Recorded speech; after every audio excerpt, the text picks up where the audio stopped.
Do'stlar, yangi Midline Cobalt avtomobili bo'lsa, propan qo'ysiz afzalmi yoki metanmi? Keling, men sizga shuni batafsil kalkulyatorda hisob-kitob qilib beraman. Ahamiyat berib qo'yasizlar. 90 talik metan uстановка qilib berdik 70 Qashqadaryodan akamizga. Endi hisob-kitob qiladigan bo'lsak, qarang. 5200 so'mdan o'rtacha 18 kub ko'paytiramiz. 18 ga 93600 so'mga Cobalt avtomobilida bemalol qaytarib o'tamiz. 250 dan oshiq kilometraj yurishingiz mumkin. Endilikda agar propan qo'yaman deydigan bo'lsangiz, o'rtacha 450 kilometrda siz 40 ta propan bilan o'tishingiz mumkin. Ya'ni 5500 so'mdan hisoblang, ko'paytiramiz 40.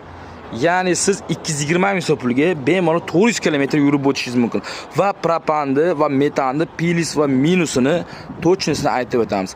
Akalar, biz haqiqatda aytamiz, metanda siz xohlaysizmi yo'qmi, Porschega, Kladushka, Klapanga, Kolsaga oz miqdorda ziyoni bor. Ya'ni головка ginuzga cho'kish xavfi bor.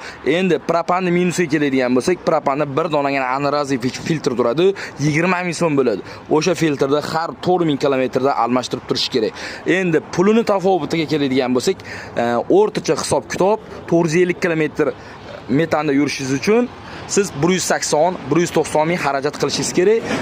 Propanda esa где-то 20 ming, 25 ming qimmat bo'ladi. Sifat va qulaylik Guliston Metangaz har qanday turdagi avtomobillarga Optim propan va metanni sizga taklif qilib qoladi.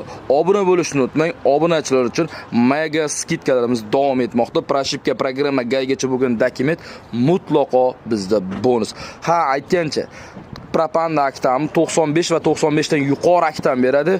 Motor kuchlanishi idealli bo'ladi. Gazda ham faqatgina programmalarni to'g'ri qilsangiz. Tanlovda adashmaymiz. Obuna bo'lishni unutmang. Bu videoni Cobaltchilarga srochni metan qo'ysammi yo propan qo'ysammi deb yurganlarga yuborib qo'ying.